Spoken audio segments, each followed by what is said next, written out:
નમો અરિહંતાણમ, નમો સિદ્ધાણમ, નમો આયર્યાણમ, નમો ઉવજ્જાયાણમ, નમો લોય સવ્વસાહૂણમ. એસો પંચન મુક્કારો સવ્વ પાવપણાસણો મંગલાણમ ચ સવ્વેસિમ પઠમમ હોય મંગલમ. મંગલમ ભગવાન વીરો, મંગલમ ગૌતમ પ્રભુ, મંગલમ સ્થૂલિભદ્રાદ્યા જૈનો ધર્મોસ્તુ મંગલમ. અજ્ઞાનતિમિરાંધાનામ જ્ઞાનાંજન શલાકયા નેત્રમોન્મીલિતમ યેન તસ્મૈ શ્રી ગુરવે નમઃ. તો આપણો ક્લાસ હવે સ્ટાર્ટ કરીએ છીએ. સમાધિ મરણની સાધના, તેના વિશે આપણે સમજ્યા હતા કે મનુષ્ય ભાવ કેટલો દુર્લભ છે. ચાર ગતિને વિશે કોઈ પણ ગતિની અંદર આપણને કોઈ પણ ગતિમાં સુખની પ્રાપ્તિ જો આશા રાખીને બેસીએ કે આ ગતિમાં સુખ છે, મનુષ્ય ગતિમાં સુખ છે, દેવગતિમાં સુખ છે, તો તે આપણી માત્ર ભ્રમણાઓ છે. દેવગતિની અપેક્ષાએ પણ સુખ તો કોઈ ઠેકાણે નથી. જો દેવગતિમાં પણ આપણે વિચારીએ કે દેવ હું બની જઈશ તો પછી મને પૌદ્ગલિક સુખો ઉત્કૃષ્ટ પ્રકારના મળશે, તો તે પણ રોંગ છે.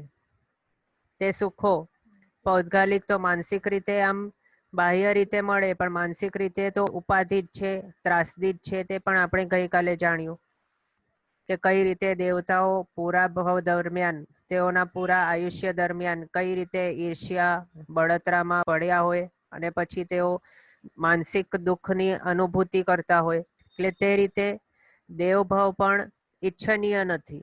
એટલે ચારે ચાર ગતિઓ, તે ચારે ચાર ગતિઓની અંદર દુઃખ જ દુઃખ છે. અને આ ચાર ગતિરૂપ સંસાર તે દુઃખરૂપ જ છે, દુઃખ ફલક છે અને દુઃખાનુબંધી છે.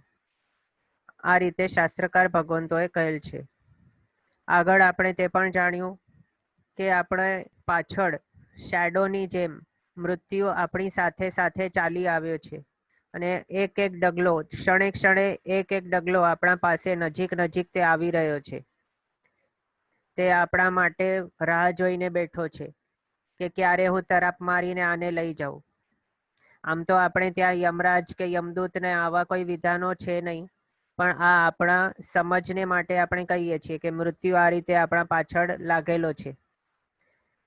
આપણે તે અપેક્ષા કહીએ છીએ કે આયુષ્ય કર્મ આપણે જેટલો બાંધીને આવ્યા છીએ ગયા ભાવની અંદર, કે આ ભાવની અંદર આપણે લગભગ 70 યર્સ સુધી જીવિત રહીશું. આપણું આયુષ્ય 70 યર્સનું રહેશે એપ્રોક્સિમેટ, અથવા તો 90 યર્સ અથવા તો 100 યર્સ જેટલું પણ. તો તે અપેક્ષાએ તેનો જે આર ગ્લાસ હોય અથવા તો ટાઈમ લિમિટ હોય, તે ક્ષણે ક્ષણે તેટલું જેટલું આપણે લઈને આવ્યા છીએ આયુષ્ય, તે ક્ષણે ક્ષણે માઇનસ થતું જાય છે. એટલે આપણી હવે બાકીનો બેલેન્સની લાઈફ જે છે તે ઓછી ઓછી થતી જાય છે. એટલે આપણું મૃત્યુ તે અપેક્ષાએ આપણા પાસે પાછી આવી રહ્યો છે. આ રીતે આપણે જાણ્યું. હવે આગળ આજે આપણે તે જાણીશું એક દ્રષ્ટાંત દ્વારા, કે આપણને દરેક વખતે જાગૃત રહેવા દ્વારા આપણે શું ફાયદો થાય. આખા લાઈફ દરમિયાન આપણે જો જાગૃતતા રાખીએ તો પછી આપણને ફાયદો કઈ રીતે થાય તે આપણે જાણીશું એક દ્રષ્ટાંત દ્વારા. તો એક વખત કોઈક એક નગરની અંદર ઘણા એવા વસ્તી હતી. તેની અંદર કોઈક એવા સારા સંત, આમ સંત જે પુરુષો હોય તે ફરતા ફરતા અલગ અલગ ઠેકાણે તેઓ ગમનાગમન કરતા હોય. તો આ રીતે એક કોઈક સંત આ એક નગરની અંદર આવ્યા અને તે ઠેકાણે પોતાના ભાષણો છે તે આપવા લાગ્યા. એટલે સત્સંગો તે કરવા લાગ્યા તે ઠેકાણે. તેના કારણે માઉથ ટુ માઉથ પબ્લિસિટીના કારણે ઘણા એવા જે નગરવાસીઓ હતા તે બધા તેના જે વચનો હતા, ભાષણો હતા, તેને અટેન્ડ કરવા લાગ્યા. અને તેના જે સંતના જે સત્સંગ તે સારા એવા મોરલ વેલ્યુઝને ગ્રહણ કરવા લાયક આવા ટાઈપના હતા, જેના કારણે ઘણા લોકોને તેમાં સાંભળવા માટે અને આચરણ માટે આનંદ આવતો હતો.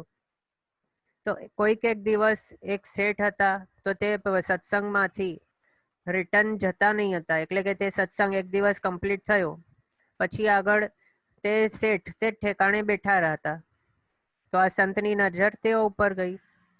જ્યારે શેઠને પૂછવામાં આવ્યું કે આપ આ રીતે શા માટે બેઠા છો, ઘરે પાછા કેમ નથી જતા, તો ત્યારે તેઓ શેઠે કહ્યું કે મારા આખા ભાવમાં આપે આજના જે સત્સંગમાં આપે કીધું કે ક્રોધ કરવા લાયક નથી, અહંકાર કરવા લાયક નથી, અબ્રહ્મ સેવન કરવા લાયક નથી, વગેરે વગેરે કેટલા બધા દૂષણો જે લાઈફને ખરાબ કરી નાખે છે, નેક્સ્ટ ભાવોને ખરાબ કરી નાખે છે, એવા કેટલાય દૂષણો મારા લાઈફની અંદર તો છે. તો હવે મારો શું થશે?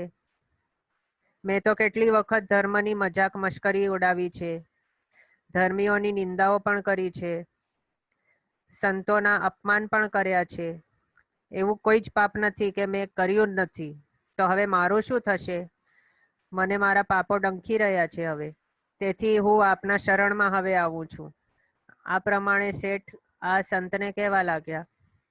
તો ત્યારે જે સંત હતા તે બધા જાણતા હોય કે આ સામેવાળા વ્યક્તિના ઉપર કેવો અસર પડ્યો છે અને તેને હવે શું કહીશું તો તેના અંદર કંઈક બદલાવ અથવા તો કંઈ પોઝિટિવ ચેન્જ આવશે. તે આવા જે સંત હોય છે તેમને થોડી જાણ આમ પડી જાય છે સામેવાળાના બિહેવિયર દ્વારા. તો ત્યારે આ સંતે શું કહ્યું પછી કે હવે શેઠજી આપના હાથમાં માત્ર 10 દિવસનો સમય બાકી છે. આપના હાથમાં હવે માત્ર 10 દિવસનો સમય બાકી છે. આપ મોડા પડી ગયા છો, સત્સંગમાં આપ લેટ થઈ ગયા. હવે માત્ર આપની જિંદગીના 10 દિવસ જ બાકી છે. એટલે આપનું આયુષ્ય હવે 10 દિવસ પછી એન્ડ થઈ જશે.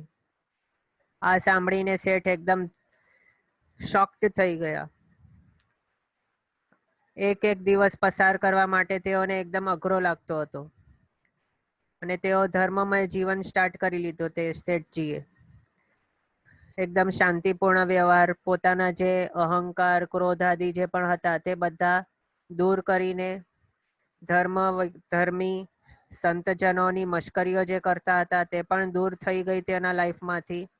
એટલે આ 10 દિવસની જેટલો ટાઈમ એમની પાસે બચ્યો હતો એમ એક એક દિવસ કરતા કરતા હવે 9 દિવસ પસાર થઈ ગયા અને હવે 10મો દિવસ આવ્યો.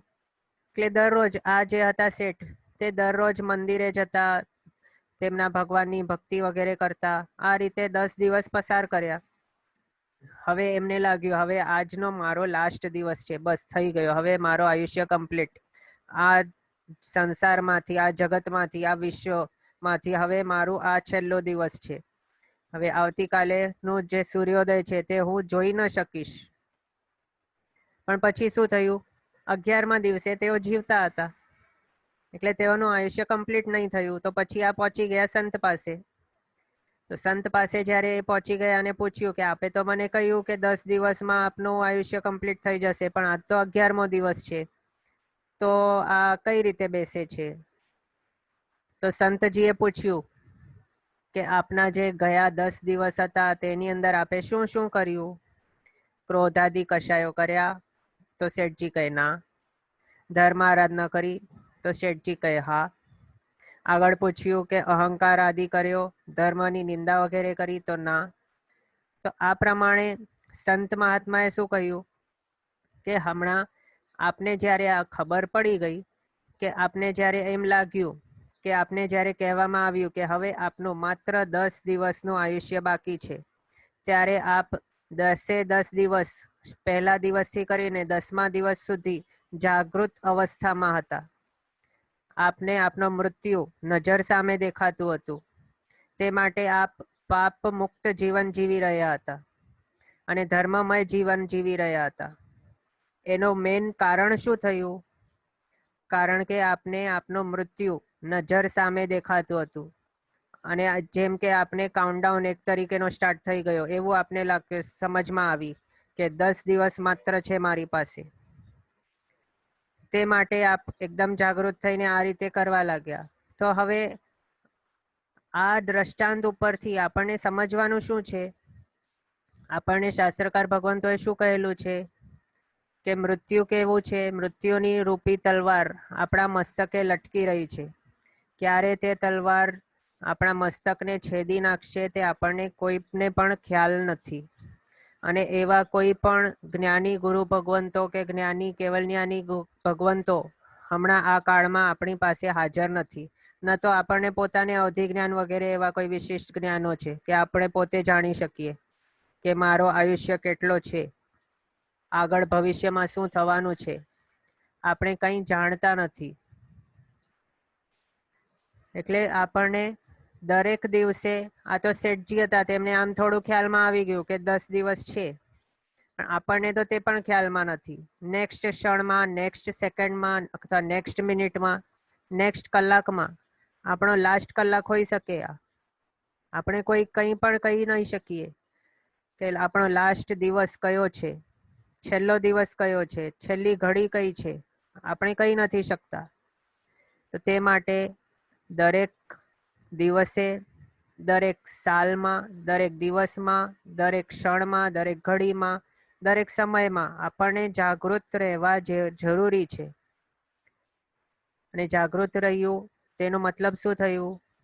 જાગૃતતાનો મતલબ શું થાય છે કે આપણે ધર્મમય વાતાવરણમાં તો છીએ, પણ ધર્મમય આચરણ, ધર્મનું આચરણ, ધાર્મિક માનસિકતા, ધાર્મિક વૃત્તિ આપણી હોવી જોઈએ. આપણે ધર્મના જે સ્થાનો છે તેની અંદર જઈએ કે ન પણ જઈએ, આમ તો જવું જરૂરી છે, કારણ કે આપણો આત્મા કેવો છે? નિમિત્તવાસી છે. તો ધર્મના ક્ષેત્રમાં, ધર્મના સ્થાનમાં જઈએ કે ન પણ જઈએ, પણ ધર્મ આપણા અંદર, આપણા આત્મામાં ધર્મ આવવું જોઈએ. તે મેન ઇમ્પોર્ટન્ટ છે. હવે આપણે નિમિત્તવાસી છીએ, તે માટે ધર્મના સ્થાનોમાં તો જવું આપણા માટે આવશ્યક છે, કારણ કે આપણો આત્મા કેવો છે? જેવા નિમિત્ત મળે તેવા રૂપે તે ઢલન થઈ જાય. તેનું જે ઠેકાણે સ્લોપ મળે તે ઠેકાણે આપણો આત્મા ચાલ્યો જાય, આપણી પરિણતિ તે ઠેકાણે ચાલી જાય છે. એવા છીએ આપણે નિમિત્તવાસી જીવો. તે માટે શાસ્ત્રકાર ભગવંતોએ આપણને શું કહેલું છે કે નિંદ્ય સ્થાનોથી દૂર રહેવું, ધાર્મિક સ્થળો, ધાર્મિક પુરુષો, ધાર્મિક ધર્મ આચાર્યો, તેઓના સંપર્કમાં સતત રહેવો. આ બધું આપણને કહેલું છે. ધર્માચાર્ય, પછી ધાર્મિક વાંચન, જેના આજ્ઞા સાપેક્ષ હોય તેવા વાંચનમાં, તેના સત્સંગમાં રહેવું. આ બધું આપણને શા માટે કહેલ છે? કારણ કે આપણે નિમિત્તવાસી છીએ. તો હવેથી જાગૃતતા આપણા જીવનમાં લાવવા આવશ્યક છે, તે આપણે જાણ્યું. આપણને દરેક સમયમાં, જ્યારે પણ ફ્રી ટાઈમ મળે ત્યારે આપણે એ જ વિચારવું કે મારું મૃત્યુ મારી પાસે આવી રહ્યો છે. હળવા હળવા પગે તે આપણે પાસે આવી રહ્યો છે. ચૂપચાપ, એકદમ સાયલેન્ટલી, સ્ટેલ્થ મોડમાં તે આપણી પાસે આવી રહ્યો છે. અને ક્યારે તે આપણા ઉપર લપકી પડશે, આપણને પોતાની સાથે લઈ જશે, તે આપણે કોઈ પણ જાણતા નથી. તો આ સત્ય હકીકત આપણે જાણી ગયા. તો હવે આ બધું આપણે શા માટે જાણ્યું? તેનાથી ડરવામાંથી નથી કહેતા કે મૃત્યુથી ડરીને બેસી જઈએ કે ઓય મારું મૃત્યુ હવે આવવાનું છે, હવે હું શું કરું, હાય હોય, હાય હોય. આ બધું આપણને નથી કરવાનું. પણ શ્રાવક શું કરે? શ્રાવક મૃત્યુથી ન ડરે. શ્રાવક શું? શ્રાવક જાણતો હોય. શ્રાવક એટલે કે સમ્યક્તિ જે જીવ છે, શ્રાવક, શ્રાવિકા અને સાધુ ભગવંતો, તેઓ જાણતા હોય કે મૃત્યુ તે સત્ય હકીકત છે. જે જન્મ લે છે તેને અવશ્ય મરવું જ પડે છે, અને જે જન્મતો નથી તે મરતો પણ નથી. એટલે તેઓ મૃત્યુથી ડરતા પણ નથી, પણ મૃત્યુ સાથે મૈત્રી કરી દે છે. અને મૃત્યુ જ્યારે આવવાનું હોય તેમને ખ્યાલમાં આવે કે હવે બસ થોડા ક્ષણોની અંદર આ ટાઈપનો હવે મૃત્યુ, હવે મારું આ આયુષ્ય કમ્પ્લીટ થાય છે. તો ત્યારે આવા જેઓ સાધુ ભગવંતો, શ્રાવકો, શ્રાવિકાઓ, તેઓ શું કરે? સાધુ સાધ્વીજી ભગવંતો, તેઓ પોતાના લાઈફની અંદર જે પણ સુકૃત્યો કર્યા હતા તેને યાદ કરીને ખુશ થતા જાય કે મારા લાઈફ, જે મનુષ્ય ભાવ મને મળ્યો હતો તે મારું સફળ થઈ ગયો. પણ હાય વોય કરીને રડારડ ન કરે કે હવે મને આ બધું જે પણ મારી સંપત્તિ છે તેને છોડીને હવે મને જવું પડશે, આ મારા જે મિત્ર વર્તુળ, પરિવારજનો, તેને હવે છોડીને જવું પડશે. આવા ટાઈપના હાય વોય ન કરે. પણ શું કરે? તેઓનો લાઈફ એટલી સરસ જીવ્યા હતા તેઓ, તે માટે તેઓ પોતાની લાઈફને યાદ કરીને, પોતાના સંપર્કમાં જે પણ ગુણીજનો આવ્યા હતા તે બધાને યાદ કરીને, તેમના ગુણોની પ્રશંસા કરીને, તેઓના ગુણોની અનુમોદના કરીને, પોતાના જે દુષ્કૃત્યો હતા તેને યાદ કરી કરીને પોતાની નિંદા કરી, પોતાની ગરહા કરે, પોતાની આલોચના કરે. આગળ પોતે જે પણ સુકૃત્યો કર્યા હતા પોતાના લાઈફમાં તેને યાદ કરીને તેની ભારોભાર અનુમોદના કરે. હવે અહીંયા ગર્વ અને અનુમોદના બંનેમાં તફાવત છે. પોતે કરેલા સુકૃતો ઉપર ગર્વ હોવું તે ન હોવું જોઈએ. ગર્વ આવે તો પછી દુર્ગતિ થાય. પણ સુકૃતોની અનુમોદના કરવી, પોતાના સુકૃતોની અનુમોદના અને બીજાના પણ સુકૃતોની અનુમોદના. પણ આગળ બીજાના દુષ્કૃતોની ગરહા નિંદા ન કરવી, પણ પોતાના દુષ્કૃતોની નિંદા કરવી. આ પ્રમાણે હંમેશા ધ્યાન રાખવું. તો અંતિમ સમયમાં જ્યારે અંતિમ સમય આવે છે તો ત્યારે આવા ટાઈપના વિચારો સાધુ સાધ્વીજી ભગવંતો અને શ્રાવક શ્રાવિકાઓનો ચાલતા હોય, પણ બાકીના જે છે બિચારા એવા મિથ્યાત્વી જીવો, તેઓ હાય વોય કરીને પછી પોતાનો મૃત્યુ ખરાબ કરી નાખે છે. અને સમાધિ મરણ, આનો મતલબ શું છે? સમાધિમય મરણ એટલે શું? મરણના સમયમાં ચિત્તની પ્રસન્નતા, ચિત્તમાં અશાંતિ ન હોય, આત્મા શાંત હોય, કોઈ પણ ટાઈપના એવા આર્ત ધ્યાન, રૌદ્ર ધ્યાન વાળા પરિણામો ન હોય, એકદમ શાંતિથી મરણ થાય સમાધિપૂર્વક, તેને આપણે સમાધિ મરણ કહીએ છીએ. અને તે કઈ રીતે કરવો તે આપણે આજે જોઈશું કે સમાધિ મરણની ટોટલ 10 ટાઈપ્સના તેમાં ક્રિયાઓ આવે છે. આ બધું જે આપણે હવે જાણવાના છીએ 10 ટાઈપના, તે પોતાનામાં અપ્લાય થઈ શકે છે અને બીજાને પણ સમાધિ મરણની નિર્યામણા એટલે અંતિમ નિર્યામણા કરાવવા માટે આ ઉપયોગી થાય છે. એટલે આ આપણા માટે પણ ઉપયોગી છે અને બીજાને પણ કરાવવા માટે ઉપયોગી છે. એટલે આ નોટ ડાઉન કરવું હોય તો એ રીતે કરજો, અથવા તો યાદ પણ રાખજો. જે ફાવે જેમ ફાવે તેમ કરજો. ઓકે, તો આ જ્યારે આપણે સ્ટાર્ટ કરીશું તેથી પહેલા આપણે એક સજ્જાએ સાંભળી લઈએ. એકદમ સરસ છે. અંત સમયમાં જે સજ્જાએ કહેવાની હોય, જેનાથી આપણા ભાવો સારા થઈ જાય, તે આપણે એક વખત અહીંયા સાંભળીએ. ભાવના ભાવો તુમ એણી પરે, મૃત્યુ આવે નજીક જી. હું રે અભેદી અનાદિ છું, મારે તો શી બીકજી. હું રે આત્મા અનાદિ છું, અનાદિ ગુણોનો ધરનારજી. મૃત્યુ ભલે રે આવતું, હું તો નથી ડરનારજી. આ તો ભાડાની કોટડી, ખાલી કરતા શું થાય જી.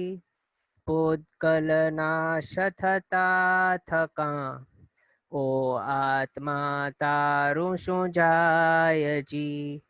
મોંઘો માનવ ભવ મેળવી, કાંઈ ન કર્યું તે હિતજી. જીનવાણી નહીં સાંભળી, વળગી જાજી જંજાળજી. રાગ અને દ્વેષથી ક્લેશમાં, કાઢ્યો સગડો કાળજી. અરિહંતની વાણી ન સાંભળી, વળગી જાજી જંજાળજી. હવે પસ્તાવો મુજને, થાય છે પારાવારજી. કરુણાવંત કરુણા કરી, તારો મુજને આભમાહીજી. અરિહંત સિદ્ધ સાધુનું, શરણું હોય સદાયજી. ધર્મ તરું શરણું હોજો, મુજને ભવો ભવમાહીજી. અંત સમયની છે આરાધના, આરાધો તે નર નારજી. સાર નથી આ સંસારમાં, અરિહંત ધ્યાન છે સારજી. અરિહંત ધ્યાન છે સારજી. આ પ્રમાણે અંત સમયની સજ્જાએ આપણે જાણી. આમાં અનેક એવા ભાવો આપેલા છે, તો તેમાંથી એક એક ભાવ લેતા આપણે આગળ વધીશું.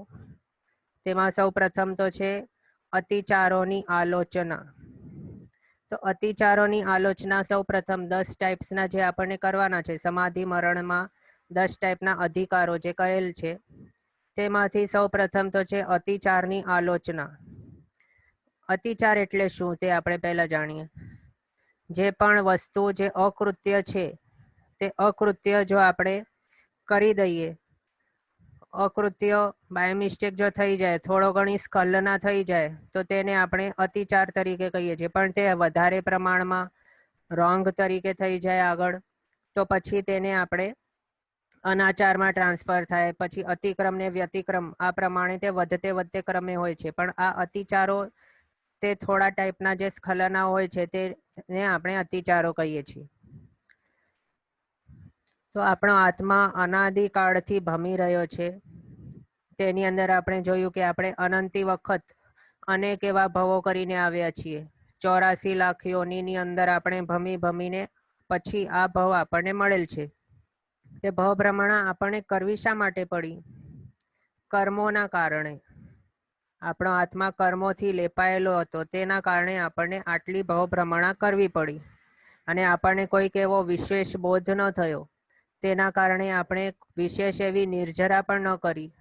અને પુણ્યાનુબંધી પુણ્ય જેવા પુણ્યો પણ બાંધ્યા નથી. તેના કારણે આપણે આજ સુધી આ પ્રમાણે ભટકી રહ્યા છીએ. સાચે તો મનુષ્ય ભવ મેળવવા માટે પછી આગળ આર્યભૂમિ, આર્યક્ષેત્ર, પંચેન્દ્રિયથી પરિપૂર્ણ શરીર પ્લસ ધર્મમય વાતાવરણ, આગળ વધતા જીન શાસન તે મળવું અતિ દુર્લભ છે. અને તેના માટે અનંતી પુણ્યની રાશિ આપણે વ્યય કરેલ છે. એટલે તેના એક્સચેન્જમાં આપણે આ બધું પ્રાપ્ત કર્યું છે, તે સમજવું. હવે એનો બીજો મિનિંગ શું થાય છે કે આપણા આત્માની સાથે એટલી અનંતી પુણ્યની રાશિ, અનંતા પુણ્ય કર્મો હતા, તે બધા આપણે આપી દીધા છે. એટલે આપણા આત્મા ઉપરથી તે ચાલ્યા ગયા છે. અને તેના એક્સચેન્જમાં આપણને આ બધું મળ્યું છે. આર્યક્ષેત્ર છે, આર્યભૂમિ, ધર્મમય વાતાવરણ, મનુષ્ય ભવ, જીન શાસનની પ્રાપ્તિ, આ બધાની સામે આપણે ઘણા એવા પુણ્યની રાશિ આપી દીધી છે. પણ હવે આપણે કરતા શું હોઈએ છીએ? હમણાં આ ભવ મળી ગયું તો આપણને મેક્સિમમ આવી વૃત્તિ થઈ જાય છે કે આ ભવ મીઠા તો પરભવ કોણે દીઠા. આવા ટાઈપની ભ્રમણામાં આપણે લાગી જઈએ અને પછી શું કરીએ? પાપમય જીવન આરંભ કરી દઈએ. પુણ્ય દ્વારા જે સામગ્રી મળેલી છે, તેનો યુઝ કરીને આપણે શું કરીએ? પાપ બાંધીએ. નવા એવા ખરાબ પાપો બાંધતા રહીએ.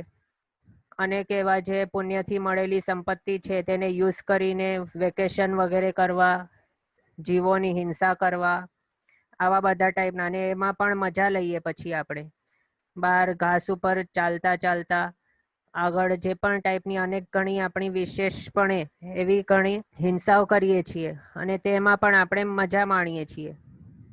તો આ બધા જે અનુમોદના કરીતા જે બીજા જીવોની હિંસા કરવા પછી આપણે તે પ્રવૃત્તિની જે અનુમોદના કરતા હોઈએ છીએ કે વાહ કેવી મજા આવી ગઈ, આપણે તે ઠેકાણે ગયા હતા ફરવા, તે ઠેકાણું તો તે હિલ સ્ટેશનથી વધારે સારું તો બીજું કોઈ છે જ નહીં. તે બહાર જે અબ્રોડમાં કોઈક એવા પ્લેસીસ છે, તે વેકેશન સ્થળ હોય તો આના જેવા જ હોય. તે સિવાય તો બીજો કોઈ હોય જ નહીં. કેવી મજા આવી તઈ. તો આવા બધા જે આપણે કરીએ, તે આપણે શું કર્યું? આપણો પહેલાના જે પુણ્ય હતા, તે પુણ્યથી આપણને જે સામગ્રી, જે અનુકૂળતા મળેલ હતી, તેને આપણે શું કર્યું? પાપને બાંધવા માટે આપણે ખર્ચી દીધી. તો આવા બધા ટાઈપના જે પ્રવૃત્તિઓ છે, જો આપણે કરતા હશું તો હવે તેને સ્ટોપ કરી દેવાનું છે. અને પાપ જ જીવને દુઃખી બનાવે છે, તે હંમેશા હવે યાદ રાખવું. કે કોઈક એવા ઘણા આપણે પહેલા પુણ્યકર્મ બાંધીને આવ્યા છીએ, જેના કારણે આપણને આટલી અનુકૂળતા મળેલી છે. આગળ ધર્મ શ્રવણનો મોકો પણ મળેલ છે, જીન શાસન મળેલ છે, અને બીજું સુખ સંપત્તિ પણ આટલી મળેલી છે. તો તેનો હવે યુઝ આપણને ધર્મ ક્ષેત્રે કરવું, ધર્મમય બનવું, ધર્મમય આચરણ, જીન શાસનને અને જીન વચનરૂપી જીનાજ્ઞા તરીકે જે વિધેયાત્મક આજ્ઞાઓ આપણને મળેલી છે તેની અંદર પ્રવૃત્ત થવા માટે આપણને જે પણ આપણી પાસે અનુકૂળતાઓ મળેલી છે તેનો યુઝ તે ઠેકાણે આપણે હવે કરવું. તો હવે અતિચારની આલોચનાની અંદર આપણે તે જાણવું કે અતિચારો અલગ અલગ ટાઈપ્સના જે શાકવકના 12 વ્રતના અતિચારો કહેલા છે. તેમાં સૌથી પહેલો તો આવે છે સમ્યક્ત્વ વ્રતનો અતિચાર. સમ્યક્ત્વ વ્રત એટલે છે શું? પેલા સમ્યક્ત્વ એટલે શું? તો સમ્યક્ત્વ એટલે સાચાપણું, સાચી માન્યતા, જીન દેવ ગુરુ ધર્મ, સુદેવ સુગુરુ અને સુધર્મ, તેના ઉપર સાચી માન્યતા, સાચી શ્રદ્ધા, તે બધું એક તરીકે સમ્યક્ત્વ આપણે કહી શકીએ. હવે તેની અંદર અનેક એવા અતિચારો હોય છે કે કોઈક ઠેકાણે આપણે આમ કહી દઈએ કે જૈનો તો બધા આવા, પછી નેક્સ્ટ બીજા એવા કોઈક જે નિંદાઘરક આપણે કરીએ કે આ આપણા જે શ્રાવક સાધર્મિકો આવા હોય, આવા ટાઈપના કંઈક, અથવા તો કોઈક એવા સાધુ ભગવંતોની નિંદા કરી દઈએ. તો આ બધાથી શું થાય છે? સમ્યક્ત્વમાં અતિચારો લાગે છે આપણને. બીજા અન્ય ધર્મીઓના કંઈ પણ એવા જોઈને પછી આગળ આપણે જો તેઓની પ્રશંસા વગેરે કરીએ તો તેમાં પણ સમ્યક્ત્વના અતિચારો લાગે છે. એવા અલગ અલગ ટાઈપના સમ્યક્ત્વની અંદર અતિચાર લાગી શકે છે. પછી પ્રાણાતિપાત વિરમણ વ્રત. પ્રાણાતિપાત એટલે શું? હિંસા. કોઈક જીવની હિંસા કરી દઈએ એકેન્દ્રિયથી પંચેન્દ્રિય સુધી. આપણે તો આમ શ્રાવક છીએ એટલે એકેન્દ્રિય હિંસાને આપણે છોડી શકતા નથી. તો બે ઇન્દ્રિયથી કરીને પંચેન્દ્રિય, એ પણ હું મારા ઈચ્છાથી હણવાની બુદ્ધિએ હણીશ નહીં, મારવાની બુદ્ધિએ ન મારીશ, આવા ટાઈપના વ્રતો આવે છે. તો તેમાં અતિચાર જે આપણને લાગી જાય તો તે બધા અતિચારોની અહીંયા આલોચના કરવામાં આવેલી છે. સૌ પ્રથમ અધિકાર અહીંયા જે છે સમાધિ મરણમાં, તો તેની અંદર અતિચાર આલોચના, તેની અંદર આખા ભવ દરમિયાન, આખા મનુષ્ય ભવ જેટલો આપણો મળેલ છે તે દરમિયાન જેટલા પણ દુષ્કૃત્યો આપણા દ્વારા થઈ ગયા છે તે બધાની અહીંયા યાદ કરીને આલોચના કરવાની છે. આમ કહેવાય છે, આપણને ખ્યાલ પણ હશે કે કોઈક જો સમજો કોઈક એવો નાનો કાંટો જો રહી જાય આપણા પગમાં ખોચીને, પછી તે ઠેકાણે રહી જાય તો પછી સેપ્ટિક થઈને પછી તે પગ જ કાપવું પડે, અને તો જે ન કરવામાં આવે તે રીતે તો પછી મરણ પણ થઈ શકે. પણ જો મોટો એવો કોઈ કેન્સર જેવો રોગ થઈ જાય અને તેનો ઉપચાર કરવામાં આવે તો તે મોટો રોગનો પણ ઉપચાર થઈ શકે છે.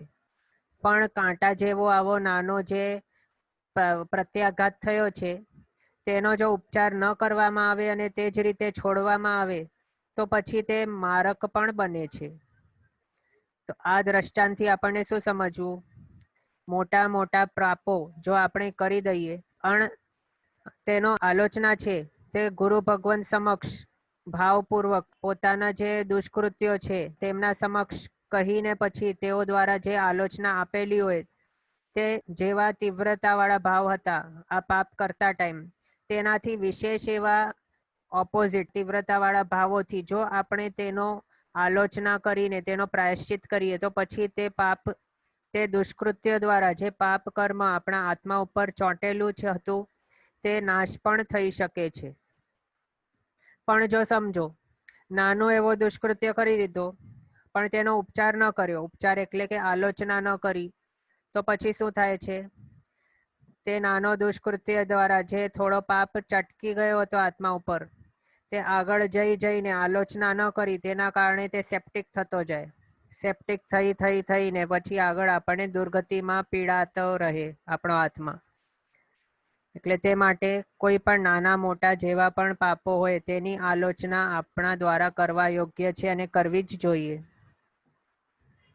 અને જેવા ભાવથી, જેવી તીવ્રતાવાળા ભાવોથી આપણે દુષ્કૃત્યો કર્યા હતા તેના ઓપોઝિટ તેટલી જ અથવા તો તેનાથી વધારે તીવ્રતાવાળા ભાવો દ્વારા આપણને આલોચના કરવી જોઈએ.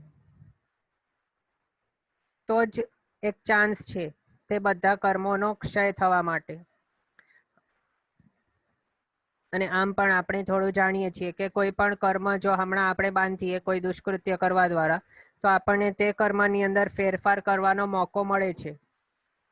કે જો સમજો આપણને તે કર્મને વધારે મજબૂત બનાવવું હોય તો પછી આપણે તેની અંદર રસ પૂરીને પછી તેને મજબૂત પણ બનાવી શકીએ. અને જો તે કર્મ ખરાબ કર્મ, પાપ કર્મ, તે કર્મને આપણને પુણ્ય કર્મમાં ફેરવવું હોય તો તે પણ આપણે કરી શકીએ છીએ તેવા ટાઈપના ભાવો દ્વારા. અથવા તો જો તે કર્મને ક્ષય કરવું હોય તો પણ તે આપણે કરી શકીએ છીએ તેવા ટાઈપના ભાવો દ્વારા અને તેવા ટાઈપની પ્રવૃત્તિઓ દ્વારા. એટલે તે કર્મને જે આપણા આત્મા ઉપર ચોંટી ગયો છે, તે ચોંટતા તુરંત જ તે ઉદયમાં આવતો નથી, પણ આપણી પાસે તે મોકો હોય છે તેમાં ફેરફાર કરવાનો. એટલે કે સમજો જો આપણે પાપ કરી દીધો તો આપણી પાસે તે મોકો છે તે પાપનો પ્રાયશ્ચિત લેવાનું અને તેની આલોચના કરવાની અને તેના દ્વારા તે પાપને આપણા આત્માથી દૂર કરવાની માટે આપણી પાસે ઓપોર્ચ્યુનિટી છે. તે માટે અતિચારની આલોચના તે પ્રથમ અધિકાર અહીંયા કહેલો છે. જે પણ ટાઈપના દુષ્કૃત્યો થયા છે તે બધાના આલોચના કરવા યોગ્ય છે. શ્રીપાલ રાજાની કથા આપણે જાણીએ છીએ. જે નવપતજીની ઓળી આવે છે તેની અંદર આપણે શ્રીપાલ મેણાના રાસ સાંભળતા હોઈએ તો તેની અંદર આપણે સાંભળ્યું છે કે શ્રીપાલ કુંવર હતા નાનપણમાં ત્યારે જ તેઓને કોઢ રોગ વ્યાપી ગયેલ હતો. તેઓની માતા ગયા હતા તેમના કાકાના સિપાહીઓ હતા તેનાથી રક્ષણ કરાવવા માટે. 700 કોઢિયાની ટોળકીમાં વચમાં તે ચાલ્યા ગયા હતા. તો તેના કારણે શ્રીપાલ કુંવરને નાનપણમાં જ કોઢ રોગ વ્યાપી ગયેલો હતો. તો આમ જ નથી થયો કંઈક અચાનક એક્સિડેન્ટલી. તે પણ શ્રીપાલ કુંવરના આગલા ભાવનો જે કર્મ હતો તેના ઉદયના ટાઈમે આ રીતે એમનો ફળ એમને મળ્યો કે જ્યારે પૂર્વ ભાવની અંદર શ્રીપાલ રાજાનો જે જીવ હતો તેઓએ એક મુનિ ભગવંતને કોઢી કહ્યો હતો અને પછી તેની આલોચના સારી રીતે ન કરેલ હતી. તેના કારણે પછી તેઓને શ્રીપાલ રાજાના ભાવની અંદર નાનપણમાં જ કોઢ રોગ વ્યાપી ગયેલો હતો. પછી આગળ બીજા કોઈક મહાત્માને તેમના કાન પકડીને નદીની અંદર આમ ડૂબકીઓ મરાવીને પછી પાછો તેમના ભાવ આમ થયા કે આ મેં શું કર્યું, આ રીતે કરીને પછી તેમને પાછો બહાર કાઢી રાખ્યા. તેના કારણે આવા જે દુષ્કૃત્ય તેમણે કર્યું તેના કારણે શ્રીપાલ રાજાના ભાવની અંદર તેઓને શું મળ્યું? જ્યારે આ ધવલ શેઠની સાથે શ્રીપાલ કુંવર જ્યારે જતા હતા વિદેશના પ્રવાસમાં, તો ત્યારે આ ધવલ શેઠે કુળ કપટથી કરીને આમ કીધું આ શ્રીપાલ કુંવરને કે આવા 7 મોઢા વાળો આ મગરમચ્છ જો આપે ન જોયો તો પછી આપનું જીવન નિષ્ફળ છે. આ ધવલ શેઠનું આ કુળ કપટ હતું કે તે ઠેકાણે તે ધવલ શેઠને આ શ્રીપાલ કુંવરની પત્નીઓ હતી તેની સાથે તેના પોતાને મનમાં એવા ખરાબ વિચારો હતા આ ધવલ શેઠને, અને તેણે આ શ્રીપાલ કુંવરને મારી નાખવાના ભાવ હતા. તો તેના કારણે કુળ કપટ દ્વારા પછી આ શ્રીપાલ કુંવરને તે ઠેકાણે લઈ જઈને પછી સમુદ્રની અંદર ધકેલી દીધો. તો સમુદ્રની અંદર શ્રીપાલ કુંવરને પડવાનો મોકો શા માટે આવ્યો? તો શ્રીપાલ કુંવરના આગલા ભાવની અંદર જે મુનિ ભગવંતને આ ટાઈપના પોતે તેમના કાન પકડીને પાણીની અંદર નદીમાં ડૂબકીઓ મરાવી હતી તેના ફળ સ્વરૂપે આ રીતે તેને સમુદ્રની અંદર પડવાનો મોકો આવ્યો. એટલે આ જે પણ આપણી સાથે થાય છે તે બધું આપણા પૂર્વે કરેલા કર્મોના કારણે થાય છે. અને જો આપણે તે કર્મોનો જે પણ દુષ્કૃત્યો હતા તેનો તે જ ભાવની અંદર જો આપણે આલોચના ન લઈ લઈએ તો પછી તે અનેક ગણો વિસ્તૃત થઈને તેનો ફળ આપણને ભોગવવું પડે છે. આમ એક કહેવાય છે કે કોઈક એક માણસ હતો તેણે એક જૂને સોય દ્વારા વીંધી નાખી, તો તેના કારણે પછી તેણે 7 ભાવ સુધી ફાંસીએ લટકવાનું પડ્યું. એવા તો અનેક ગણા એવા દ્રષ્ટાંતો છે કે કેટલાક બીજો આપણે મહાવીર સ્વામીનો જીવ છે તેમના વિશે પણ જાણીએ છીએ કે મહાવીર સ્વામીનો જીવ જ્યારે ત્રિપૃષ્ઠ વાસીદેવના ભાવમાં હતા તો ત્યારે તેઓએ શૈયાપાલકના કાનમાં ગરમા ગરમ એવો શીશો રેડાવેલ હતો અને પછી તેનો પ્રાયશ્ચિત તે ભાવની અંદર ન કરેલ, આલોચના ન થયેલ. તેના માટે પછી શું થયું? મહાવીર સ્વામી જેવા એવા તીર્થંકર ભગવંતના ભાવની અંદર તેઓને કાનમાં ખીલા ઠોકવાનો જે પાપનો ઉદય થયો તે આ કર્મના કારણે. જો તેઓએ ત્રિપૃષ્ઠ વાસુદેવના ભવની અંદર જ જો આલોચના દ્વારા તે કર્મને નાબૂદ કરી દીધેલ હતો, તો પછી આ પ્રમાણેનું જે અલગ અલગ ટાઈપ્સના એવા ઉપસર્ગો તેમને આવ્યા તે બધું ફેસ કરવાની જરૂર ન પડત. એટલે આલોચના એવો પાવર ધરાવે છે કે જે અંગુલીમાલ કે પછી દ્રઢ પ્રહારી એવા ટાઈપ્સના જે હિંસક હતા કે તે જ ભાવની અંદર જેઓએ કેટલી બધી હિંસાઓ કરેલ હતી પંચેન્દ્રિય જીવોની, તે જીવોએ જ્યારે તે આલોચના કરી પોતાના દુષ્કૃત્યોની તે જ ભાવમાં, તો ત્યારે તેઓને આ આલોચના દ્વારા તે જ ભાવની અંદર સિદ્ધિ ગતિ મળી. એટલે આલોચના કંઈક નાની સૂની વાત નથી, તે કરવા યોગ્ય છે અને કરવા લાયક છે અને આપણે બધાને કરવી જોઈએ. અને તે પણ આલોચના કોની? પોતાના દુષ્કૃત્યોની, બીજાના દુષ્કૃત્યોની આલોચના ન કરવી, તે ખાસ ધ્યાનમાં રાખવું. બીજાની આલોચના ન કરાય, પોતાની આલોચના કરાય. બીજું હજી ઘણા એવા દ્રષ્ટાંતો આવે છે કે જેના કારણે આપણે તે સમજી શકીએ કે મરતા પહેલા સમાધિમય મરણ જો આપણને જોઈતું હોય અને આ ભાવ જ્યારે આપણે કમ્પ્લીટ કરવાના હોઈએ ત્યારે અંતિમ ક્ષણોમાં આપણને અતિચારોની આલોચના કરવા લાયક છે, તો સમાધિ મરણ માટે સૌ પ્રથમ હતો આ પહેલો અતિચારોની આલોચના, કે જેની અંદર આપણે આ ભાવમાં જેટલા પણ દુષ્કૃત્યો આપણા દ્વારા થયા છે તે બધા યાદ કરીને આપણે તેના વિશે આલોચના કરીએ. પછી નેક્સ્ટ આવે છે વ્રત સ્વીકાર. વ્રત સ્વીકારમાં આવે છે કે જો શક્ય હોય તો હમણાં સર્વવીરતીના વ્રતો લઈ લેવા, 5 મહાવ્રતો લઈ લેવા, ભલે ગૃહસ્થાવાસમાં છે તો સર્વવીરતીના પ્રમાણેના જે મહાવ્રતો છે તે ગ્રહણ કરી લેવા.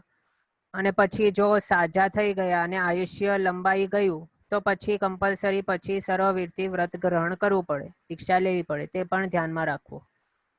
અને જો તેવો મન ન થતું હોય આગળ આચરવા માટે, એવું ડાઉટ હોય કે મારું આયુષ્ય લંબાઈ શકાય છે અને હું સર્વવીરતી પછી આ ભાવમાં નહીં લઈ શકું, આવા બધા ટાઈપના જો વિચારો હોય તો પછી દેશવીરતી એટલે કે સમ્યક્ત્વ સહિતના 12 વ્રતો અંગીકાર કરવા. આ થયો વ્રત સ્વીકારમાં, કે જેની અંદર શ્રાવક પોતાનો મરણ સમય આવતો હોય તો ત્યારે 5 મહાવ્રતોનો સ્વીકાર કરી શકે છે અથવા તો 12 વ્રતોનો, તે પણ સમ્યક્ત્વ સહિતના એવા 12 વ્રતોનો સ્વીકાર કરે. આ પ્રમાણે તેણે કરવા લાયક છે. વ્રત સ્વીકાર એવો બીજા અધિકારની અંદર. તો તેની અંદર પહેલા તો તે પોતે અતિચારોથી શુદ્ધ થયો. અતિચારોનો આલોચના કરી એટલે શું કર્યું તેણે? પોતે જે પાપો બાંધેલ હતા તો તે પાપરૂપી જે બોજ તેના ઉપર રહેલ હતો તે બોજથી તે હળવો થાય છે સૌ પહેલા તો, પહેલા અધિકારમાં. પછી આગળ વ્રત સ્વીકારમાં શું કરે છે કે હવે આવા ટાઈપના હું પાપો નહીં કરીશ એવી ટાઈપની પ્રતિજ્ઞા લે છે. પહેલા તો હળવો થાય છે પહેલા અધિકારમાં, પછી નેક્સ્ટમાં વ્રત સ્વીકાર કરે છે. પછી આગળ થર્ડ આવે છે સર્વ જીવોથી ક્ષમાપના.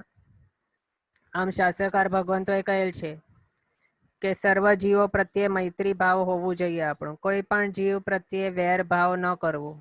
પણ જો આપણા તરફ કોઈકની પ્રવૃત્તિ અવળી હોય, આપણાથી પ્રતિકૂળ પ્રવૃત્તિ જે કરતા હોય, આપણને પ્રતિકૂળતા આપતા હોય, તેના વિશે પણ વેરભાવ ન રાખવા, પણ માત્ર એ જ સમજવું કે આ તો માત્ર નિમિત્ત છે, પણ મૂળ શું છે, કારણ શું છે? કારણ છે મારા પોતાના કરેલા કર્મો. ગઈકાલે આપણે ચોમાસીની આરાધના કરેલ હતી, તેની અંદર પણ આપણે ક્ષમાપનાનો અધિકાર આવે છે. જો આપણે તે દિવસે ક્ષમાપના ન કરીએ તો પછી આપણા જે પ્રત્યાખ્યાનીય કશાયો છે તે અપ્રત્યાખ્યાનીયના ટાઈપમાં ફેરવાઈ જાય છે, એટલે કે વધારે ગાઢ અને મજબૂત થઈ જાય છે તે કશાયો, જેના કારણે પછી આપણો આત્મા વધારે એવા ખરાબ કશાયવાળો થઈ જાય છે. એટલે ક્ષમાપના તે દરેક સંવત્સરિકના ટાઈમે કરવા યોગ્ય છે. પછી પાક્ષિક પ્રતિક્રમણોમાં પણ આપણે કરીએ છીએ. ગઈકાલે ચોમાસી પ્રતિક્રમણમાં પણ આપણે કર્યું હતું. એટલે આ રીતે ક્ષમાપના તો સર્વ જીવોની સાથે કરવી જ જોઈએ.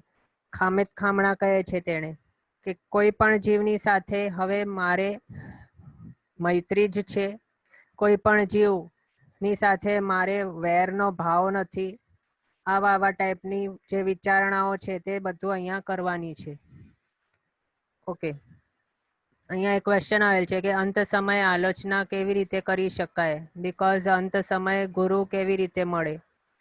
તો આ બધું જ્યારે અંત સમયે ગુરુ ભગવંત મળે તો ઠીક છે, અને ન મળે તો પોતે પોતાના જે કર્મો છે તેની આલોચના સ્વ આત્મસાક્ષીએ કરી શકાય છે, અથવા તો બીજાને પણ અહીંયા નિરામણા કરાવી શકાય છે, અને આપણે પોતે પોતાનું કરી શકીએ તે માટે આપણે આ શીખીએ છીએ. અને એ પણ આપણે જાણ્યું કે કઈ રીતે કરી શકાય. તો આપણા દરેક જે પણ દુષ્કૃત્યો હતા તે એક એક કરીને યાદ કરવા કે મેં કોની કોની હિંસાઓ કરી, કેવા ટાઈપના મેં આ ભાવની અંદર કેવા ટાઈપના ધંધા કર્યા છે, શું ફેક્ટરીઝ ચલાવી છે કે પછી ભઠ્ઠીઓ ચલાવી છે, કન્સ્ટ્રક્શનના કામ કર્યા છે, કે આવા ટાઈપના અલગ અલગ અલગ અલગ એવા આપણે વિચારીને પછી તે જે પણ પ્રવૃત્તિની અંદર હિંસક પ્રવૃત્તિઓ આપણે કરી હતી તે બધું યાદ કરીને આપણે ક્ષમાપના કરવી. પછી આગળ જે પણ મૃષાવાદ આપણે કર્યું હતું કે કોઈક કામ ધંધાની અંદર થોડોક પ્રોફિટ વધારે મળી જાય તે માટે ખોટું બોલ્યા તો તેનો મિચ્છામી દુક્કડમ. આ રીતે એક એક કરીને બધામાં વિશે આપણે ક્ષમાપના આલોચના કરવાની જ છે ત્યાં અતિચાર આલોચનાના પહેલા અધિકારની અંદર. પછી નેક્સ્ટ અદત્તાદાન, એટલે તે જે આપણો ધંધો હતો તેની અંદર થોડા ઘણા પ્રોફિટને માટે આપણે થોડી નાની નાની એવી માપતોલની અંદર કંઈક કપટ કર્યો કે માયા કરીને પછી અલગ અલગ ટાઈપ્સથી કોઈક ગ્રાહકોને છેતર્યા, તેનું આપણે મિચ્છામી દુક્કડમ કહેવાનું. આજનું આપણો ટાઈમ થયું છે, આવતીકાલે આપણે જોઈશું આ વિસ્તૃત માહિતી આપણે મેળવશું કે કઈ રીતે અતિચારોની આલોચના પણ થાય છે, પછી વ્રતોનો સ્વીકાર કઈ રીતે કરવું, પછી આખા 14 રાજલોકના બધા જ જીવોની સાથે મૈત્રી ભાવ કઈ રીતે કેળવવું, બધા જ જીવોને ક્ષમાપના કઈ રીતે કરવી, પછી આગળ આવશે 4 શરણનો સ્વીકાર, તે શા માટે અને કઈ રીતે ગ્રહણ કરવું. આગળ બીજા પણ ટોટલ 10 અધિકારો આપણને આવવાના છે, તે આપણે આગળ અવસરે જોઈશું. જીના આજ્ઞા વિરુદ્ધ કંઈ પણ બોલાયું હોય તો મિચ્છામી દુક્કડમ. સર્વમંગલ માંગલ્યમ સર્વકલ્યાણ કારણમ પ્રધાનમ સર્વધર્માણામ જૈનમ જયતિ શાસનમ. પ્રણામ. બધા સાતામાં રહેજો.